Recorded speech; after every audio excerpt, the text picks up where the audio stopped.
Hey y'all, Knife Detector here, and you guessed it, today we're going to be looking at Mercator knives, and we're going to look at this one in particular. I picked this up in Harlingen, Texas. During market days, there was an antique store there, and I saw this in a box, and as you can see, it still has a price tag on it. I left it for you. Usually in antique stores, they have the initials of the person whose little store that is, and then you buy it from them, and then that person gets credit for that purchase. So it says $20 pocket knife.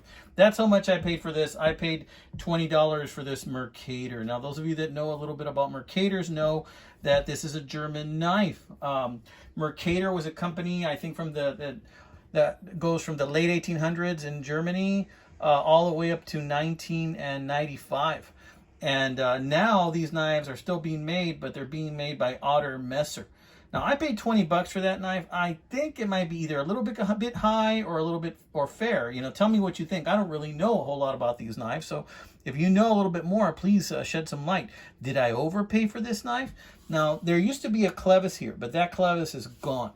You know, and I do love the flat grind on this knife. It makes it really perfect for slicing. Now, according to Wiki, you know, after World War II, a lot of GIs, American GIs, servicemen, they brought this knife with them from Germany as souvenirs. And it's rumored that Nazi officers would use this knife. However, that probably wasn't the case. I don't believe it was issued, but they may have purchased it on their own because it certainly was around. This type of knife was around during that time. According to Wiki, it's also reported that some youth gangs in the 1960s in Bronx, New York, would use this also as a weapon. But take a look at this knife. It is a lock-back design, and that lock-back works really well. It's a mid-lock. Very, very simple design, and nice snap close, guillotine-like. Very sweet. No discernible play. Look at how incredibly thin this knife is. And it says Mercator, Germany right there. Now, this also has a red spacer. So if that's any indicator of how old this is, please let me know, guys, how old this knife is. My guess is this is not that old. My guess would be this might be some type, maybe from the 70s, 80s, or 90s. Probably 90s, I'm thinking.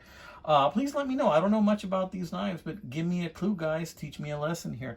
Now, another thing you're going to notice is this really nice cat. So for those of us that like cats, those of us that like cats, this is a nice little treat. There's like a kind of a puma there or something like that. And then you have the K55K, and it's a reverse K, right? So they reverse the K on that. Here it says Germany, Solingen, Germany.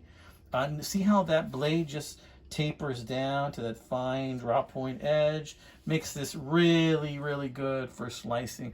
And the thing about this is you can put this in your pocket and people will not even know that it's there because it is so incredibly thin. I imagine somebody could even hide it in their boot, the side of their boot, in a little slit in the leather. No problem at all, just because of how thin this knife is, which makes it extremely stealthy. So it doesn't surprise me that soldiers would use these, and maybe some gangs would want to use these for nefarious purposes in the 1960s. But in any case, there you have it. It says Mercator. It's a gorgeous little knife. I like it a lot. Very, very practical. So, you know, if you guys know any more info on this bad boy, let me know. But these are out there, and I think I was happy to get this for 20 bucks, you know. I think I may have overpaid a little. Let me know, muchachos. Let me know. So this is another one by the Knife Detector. I want you guys to know I'm really, really grateful. I've had a lot of new subscribers lately. Thank you so much for subscribing to my channel. I got a lot more knife videos to come. Right now I've got about, maybe 10 knives in reserve that I still have to do videos on. You are watching this video on a Friday. I typically do my videos Monday mornings and Friday mornings at 12 a.m. Every once in a while, I throw you guys a bone and do a Wednesday, a Saturday video also as well. But I wanted to show you this bad boy. I go through antique shops, flea markets, pawn shops, garage sales, anywhere I can find a knife. That's where I go. And you'll see me a lot of times finding these awesome, awesome deals on eBay. And if I see an awesome seller on eBay, I like to let you guys know who that seller is. All right, amigos, God bless you. Have a wonderful, wonderful weekend. Take care, amigos.